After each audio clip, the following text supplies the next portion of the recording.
Good evening, everybody, and welcome to this episode of the MMA Corner Prediction Show.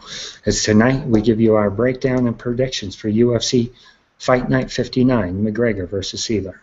Tonight's episode is brought to you by BattleBomb, the only pain reliever with the knockout power. BattleBomb.com. Check them out. In addition, DraftKings, your home for all things fantasy. Definitely check them out. Go to the MMAcorner.com, click on their link, sign up, and start playing. I'm telling you, it is fun. I recently signed up myself, started playing, and I'm addicted. You don't have to throw down a whole bunch of cash or anything like that. I put in $5.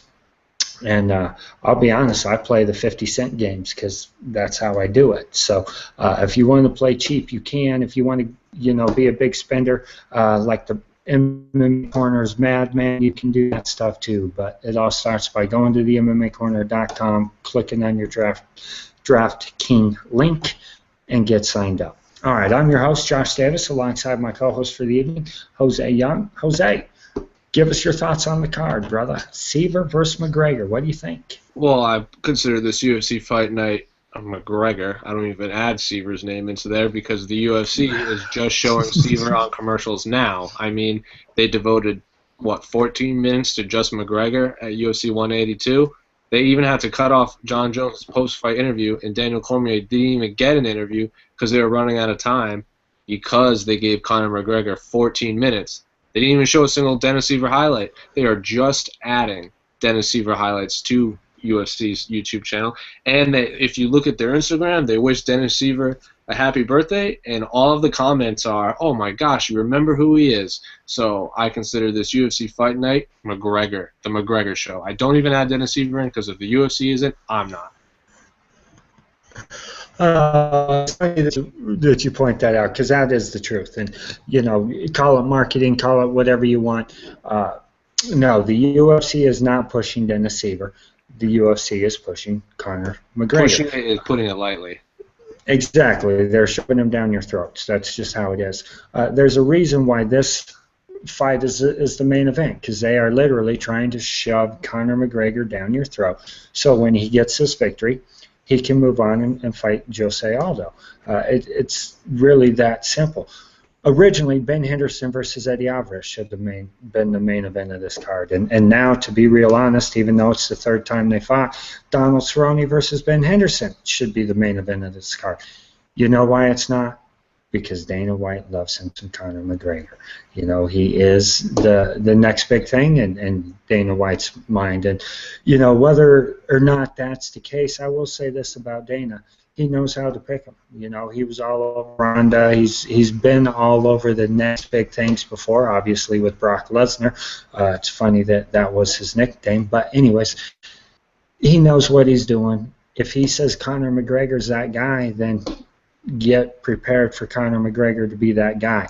I don't think he's as good as everyone else does. I think Jose will whoop him if they fight, but it is what it is. So like you said, Jose, it is UFC Fight Night 59, the Conor McGregor show. So let's get right into it, because there are other fights on this card. Yeah, this is an important fight card. It really is. It really is. There's in addition to the main card, which is the only part that we're going to break down, but there's some good fights on here. Cathal Pendred, who's a former blogger for the MMA Corner, he's fighting Sean Spencer. Should be an exciting fight, very important fight for both guys if they want to continue to move up the ladder and say that they, belong in top 10 status, all of that kind of stuff. There are some great fights. But anyways, I digress. Let's get right into it. Norman Park, Lyson Tebow. Jose, thoughts? Well, I believe Norman Park was originally supposed to fight Jorge Masvidal. That's who it is. And I honestly would have favored Masvidal over Park, but Masvidal pulled out, which is a shame because he's one of those bright up-and-comers that's right outside the top 10 at 155-pound. Very similar to Norman Park, but I would have favored Masvidal over Park, but since he pulled out and was replaced by, when I say seasoned veteran, that's putting it lightly. Lyson Tebow, people don't even realize how long this guy's been around. He's never been close to a title shot. He's never really been like top 5 world beater, but he is like every time he loses, he'll go on a 2-3 fight win streak, and then he'll lose 2, and then he'll win 2. So he's been around since like the UFC 60s and 70s. So you know what you can expect from him. He's one of the bigger 155 pounders. I believe he walks like he cuts like 40, 35 pounds before his fight. So he is a seasoned veteran. I think this is a very good matchup for Park. I think he'll win. And it's not one of those fights where it's like if Masvidal is fighting Park, you do get those 2 guys that are right outside the top 10, and you don't really want to see one like just hold the other one's rise up the rankings. You kind of want to put one of them up against a seasoned veteran, a gatekeeper, which I think Gleison Tibau is the gatekeeper, 155 pounds, well, one of the earlier ones. So I think this is a better fight for Park's career because I do expect Park to win by decision, but it's not as big of a nail. Like if he had beaten Jorge Masvidal, who was like a Strikeforce title contender, that would have risen his stock more, but I think this is a better matchup for him, and it'll give him a bump into the top 10 with a victory, which I believe he will get. Yeah, I have to agree. I think if Jorge Masvidal was still the opponent, I'd be picking Jorge. But if ifs and buts were candy and nuts, we'd all be happy at Christmas. That's not the case here. It's Gleison Tibau, and I have to agree. I think he is the gatekeeper of the division. He is a great stepping stone, a great test, if you will, for Norman Park. But I think this is a fight that Norman should win. You brought up an excellent point. Gleison has been around forever. He debuted against Nick Diaz at UFC 65 back in 2006. The guy's been around for a long time. So he's a crafty veteran. He knows how to use the cage, all of that kind of stuff.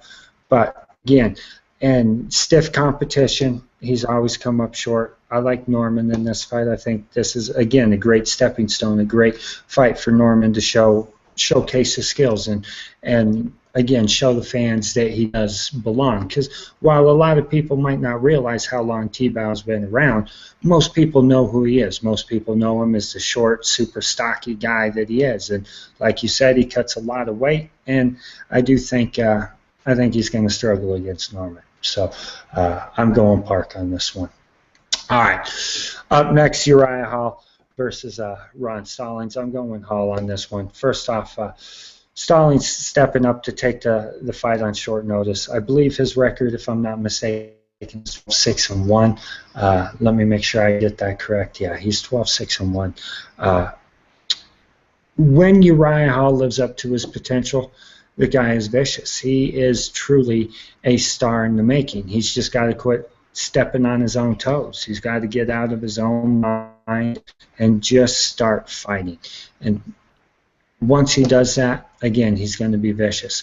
I think he's got a lot of that nonsense out of his system. I think he's probably going to put a true beat down on Ron Stallings, so I'm going Uriah Hall. Jose? Yeah, I'm going to agree with you on pretty much everything. And for those who don't know, Uriah Hall, this is his 3rd opponent. He was originally supposed to fight Costa Filippo for the 2nd time. He had previously lost to Filippo before either of them had even made it to the UFC. And I honestly would pick Costas Filippo over Uriah Hall if Costas Filippo was still healthy. I think what you said about Hall, he's his own worst enemy. I have not picked Uriah Hall to win at all in his UFC career, and right now I am 2-2. But this one you can't really pick against. You cannot pick against him. This is his 3rd fight. Stallings is taking it on about a week's notice.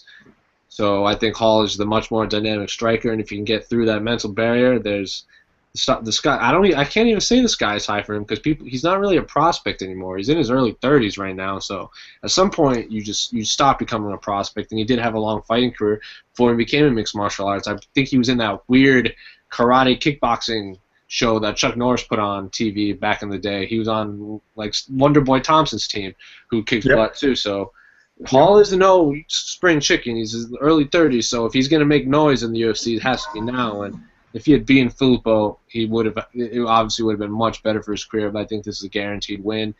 He'll have 3 in a row, but 3 wins, and his 3rd win is over a guy who's taking his fight on a week's notice. And if he loses this, his career is I don't think will ever recover after this. He's just going to be an undercard fighter for the rest of his UFC career unless he can string together some wins and get his act together. But I don't see that happening. I'm picking Hall 1st round.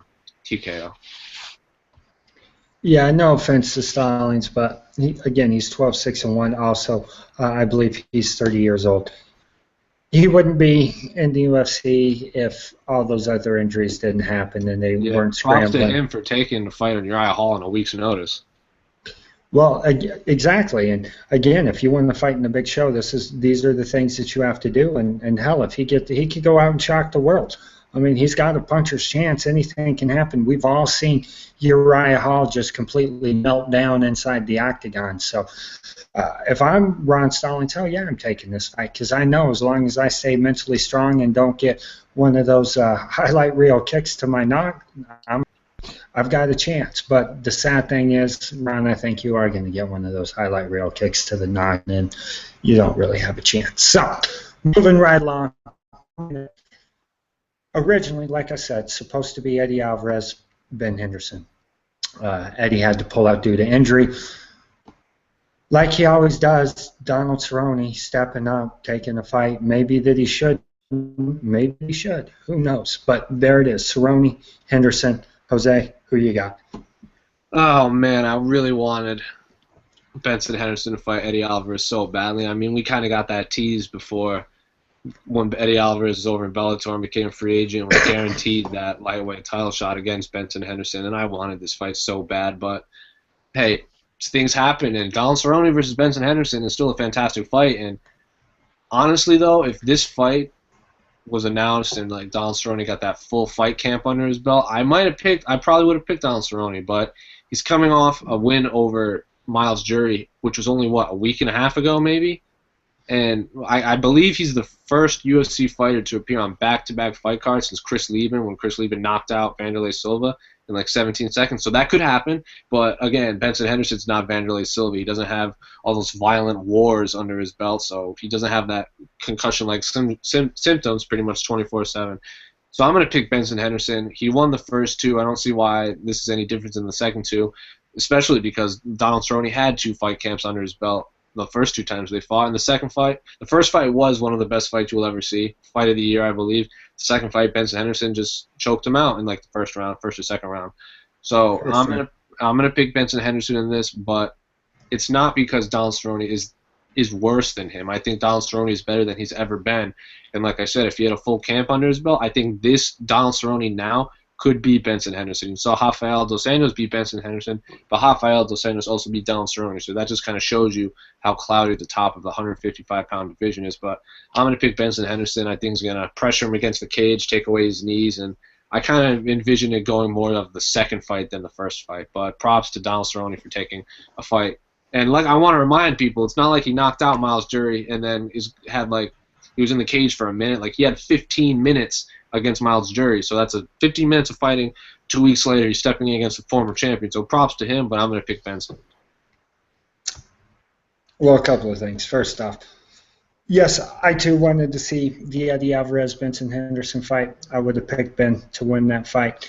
The reason why I wanted to see it, first off, I love Eddie Alvarez. I love everyone under Glenn Robinson. Glenn's my buddy. Love that guy to death. I love all of those guys, but in my mind, Eddie Alvarez needs to be fighting at 145 pounds. He's too small for UFC fighters in the 155-pound lightweight division. I think a second straight loss to a guy like Ben Henderson would have made him realize, all right, if this is where I'm going to be, I need to be at a lower weight class. But that's not the fight we're going to see. We're seeing Donald Cerrone step up. Now, if you've ever watched, listened to me talk about Donald Cerrone, a guy that I know very well, he makes it very, very vocal about it, that he wants to fight as often as possible, that if he is going to be the fighter that we all think he can be, he has to fight seriously every 6 weeks, because otherwise it's lackadaisical in training, just his mind. He's another guy like Uriah Hall, where he's his own worst enemy. He doesn't get right in his mind. That's why he's always a slow starter. I think this is the perfect opportunity for him because, again, he just fought. He just went through not only a 15-minute fight with Miles Jury, But if you listen to him talk before the fight, he actually sparred, full-on sparred, with his guys for 15 minutes leading into the fight. Like So in he the wouldn't dressing be a room, right? starter. Exactly. In the dressing room. So he wouldn't start out slow. So he really has had 30 minutes of full-on contact fighting in the last 2 weeks. Now he's stepping in to fight Vincent Henderson. I think that's the perfect scenario for him to win this fight. Now, I think this is Ben's fight. I think Ben should win this fight. He's coming off the loss to Rafael, but there's no shame in that. We've seen what Dos Anjos has been doing to people. Not only did he wreck Cerrone and Henderson, he went on and wrecked Little Diaz. The guy's just been whooping fools. So there's no shame in that loss. However, even though I think Ben should win the fight, and I think Ben probably will win the fight, I am picking Cerrone. Not because I'm a homer or anything like that. I'm picking Cerrone because, again, I think this is the perfect setup, and if he is ever going to get this victory over Ben, it is going to be in this scenario. Number two, if you read the staff picks on the MMA Corner, all of our staff picked Ben Henderson pretty much, so I had to go with Cerrone just, to keep it different. But no, I do think literally that this is the perfect scenario for Cerrone to get this victory. And then I don't know what to say. That'll be 7 straight victories for Cerrone. I mean, not that I think he's going to beat Pettis in the second fight. I don't know. I'd love to see it, but oh my God! Again, just 7 straight victories in the UFC lightweight division. That's top 10 guys. Yeah, that's unheard of. So I don't know. We'll have to see. So Jose going Ben. I have to go Cerrone. Let's move on to the main event. McGregor versus, I don't know. They tell me it's Dennis Siver. I mean, I see that in print. I have another computer right here that I'm working with as well, and I see that it says Dennis Siver. I mean, it's on the MMAcorner.com. It's clearly posted. But if you follow the UFC, you'd have no idea that was the case. As Jose said to start the show, they've done absolutely nothing to market Dennis Siver as Conor McGregor's opponent. If you're a football fan like I am, and you watched last weekend's playoff games, and you watched him on Fox like I did, it was all Conor McGregor and how he's the rising star and this, that, and the other. I don't even think they said Dennis Siver's name one time. So if the UFC doesn't give Dennis Siver a chance, then I don't either. I mean, it's a fight, so anything could happen. I mean, to be honest, if I fought these guys 100 times, I'd get lucky and win one of them. So, even the sun shines on the dog's ass some days. Siver has a chance. It's slim to none with Slim living town. McGregor. Jose. Yeah, I'm going to agree with you. I'm picking McGregor, but McGregor, everybody says, is the future of the UFC, but not in terms of, like, he's like the next biggest star, which he very well could be the biggest star, but I don't think he can surpass Rousey at this point. But in terms of style of fighting, I do think him and TJ Dillashaw and Luke Rockhold and even Dominic Cruz was doing it before everybody else. Like, for a while, you had just the wrestlers dominate, like the Mark Colemans and the Randy Couture's would dominate. Then you had the sprawl and brawlers like Chuck Liddell and Rampage that just dominated. And then you just had the dynamic strikers like Cain Velasquez with the cardio and Anderson Silva and George St. Pierre, who were just well-rounded. The future of fighting is foot movement and head movement and just that crazy fluidity where you can strike from everywhere. And Conor McGregor has that. TJ Dillashaw has that. Dominic Cruz has it. Luke Rockhold has it. So, like if anybody's been watching the Embedded series, Dennis Siver says Conor McGregor has a very weird style. Like, you don't really know how to prepare for it. He says he likes to throw kicks like they're punches. He will throw a kick from weird angles. He is very flexible. He has very long arms for the division. He can pretty much look over Dennis Siver's head. So he's going to pick him apart from the outside with that crazy movement. I mean, you can watch it. If you watch, he hasn't really had any anything to show because all his fights end so quickly. I mean, he tore his ACL against Max Holloway, so that went 15 minutes. But that you just watch that fight, and he just kind of looks like a coiled snake ready to strike. So I am picking Conor McGregor. But Dennis Siver is no pushover. I mean, his spinning back kick to the body breaks ribs pretty much every fight. I mean, you can watch, the UFC just uploaded one of his free fights. I can't remember who it's against, but he does a spinning back kick, and the guy basically just crumples one kick. So Dennis Siver does have that possibility to. I don't. Obviously, you remember, but for those who hadn't started to watch the UFC yet, the guy that I can remember that had this kind of momentum was when Mirko Cro Cop first entered the UFC, and they gave him this push like Gabriel Gonzaga, and they're like, well, they're just feeding him so then you can have Mirko Cro Cop, former Pride star, versus Randy Couture, the UFC champion. And what did Gabriel Gonzaga do? He kicked Mirko Cro Cop's skull off. So Dennis Siver could do it. I mean, this is easily the most seasoned person Conor McGregor's ever fight, but in the end, Conor McGregor is too powerful. His striking is too diverse. I don't think Dennis Siver is going to be able to get inside to take him down, which Dennis Siver can do. He has taken people down. So I think Conor McGregor wins. They put the fight in Ireland, which isn't very fair to Jose Aldo, but it's going to happen. They're going to build a temporary roof over Croke Park. Conor McGregor is going to sell it out, and he's going to lose to Jose Aldo in Ireland. So that is my prediction. Conor McGregor, I'm going to say second round KO, because I actually want to see Conor McGregor fight for a whole round, so we can get more highlights than just Conor McGregor punching Dustin Poirier in 2 minutes or knocking out Marcus Berman. So I'm going to say second round, just because I want to see one round out of Conor McGregor. Well, go back and watch the Max Holloway fight. You'll see three of them. I was at that fight. I believe the Dennis Siver fight that you are talking about was against Nate Moore at UFC 93, which happened to be in Dublin, Ireland. So, there you go. So you think Conor wins this fight? Yes. He's next for Jose. Dana White has already said that if Conor McGregor wins and if Anderson Silva wins, both of them are getting title shots. So if they both come out healthy, which I'm sure they will, both of them get title shots. Neither of them should get the title shot, but they will.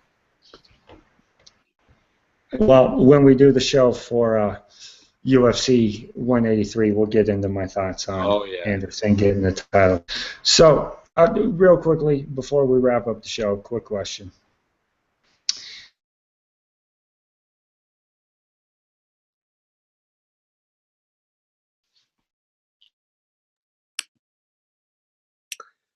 Well, it looks like Josh just went dark right before he was going to ask a quick question. So if this is still recording, which I sure hope it is, then I'm going to say this is a very weird day. We didn't really touch upon it, but UFC Fight Night 59 takes place in Boston.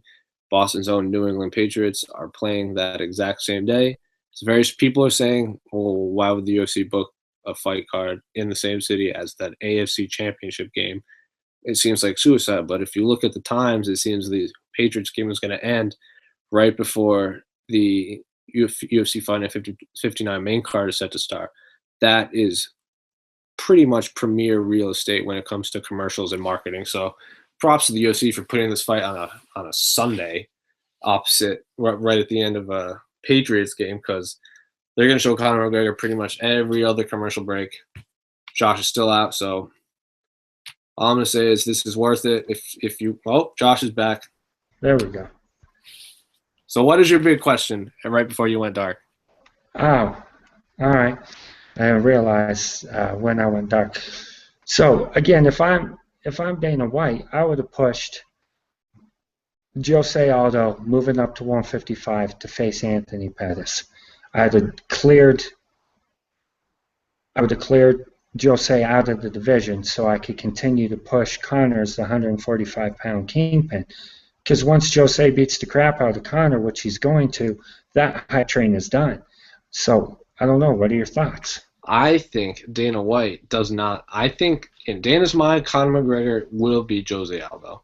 And if he beats Jose Aldo, you don't want. And if Jose Aldo moves up and Conor McGregor beats Frankie Edgar, then you're going to get that talk where, Conor McGregor is not the real champion because he didn't beat Jose Aldo. Just like you still hear those rumblings like the 170-pound champion. He's not the real champion because he didn't beat George St. Pierre. So either way, I think Dana White wants Conor McGregor to fight Jose Aldo, because Conor McGregor versus Jose Aldo is also a bigger money fight than Conor McGregor versus Frank Yeager for the belt. So I think money-wise, Aldo McGregor would be the best, just because you do have Brazil versus Ireland, who at the moment are the two biggest fight countries in the world. You know, I certainly don't disagree with that statement, but what I will say is you spin it like this, because this happens all the time. Jose ran from Conor. You know, he moved up because he didn't fight Conor, and that's how you continue to grow the Conor McGregor legacy. But again, like I said, once Jose whoops him, and Jose's going to, I don't know what you do with Conor, but like you said, the fact that this is how they're doing it, Dana White must believe that Conor can win this fight, and that's why they're throwing it in Ireland. Because again, if Jose goes into Ireland and whoops on Conor, that would have been as bad as Chael going into Brazil and whooping on Andrew. It would be like when Aldo went to Sacramento and kicked Faber's legs for 25 minutes in their title fight. Not quite that big, it's not a country, but when you think of a fighter from California, like Uriah Faber in California is about as close as you can get to one of those like Aldo in Brazil and McGregor in Ireland. So Aldo's not is used to kind of going in, but it isn't very fair to Aldo if he has to go to Ireland. It'd be like John Jones having to go to Sweden to fight Gustafsson. It'd sell a lot, it'd be really cool, but it's not very fair to the champion.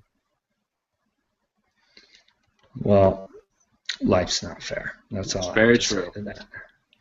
All right, wrap it up. Final thoughts on the card.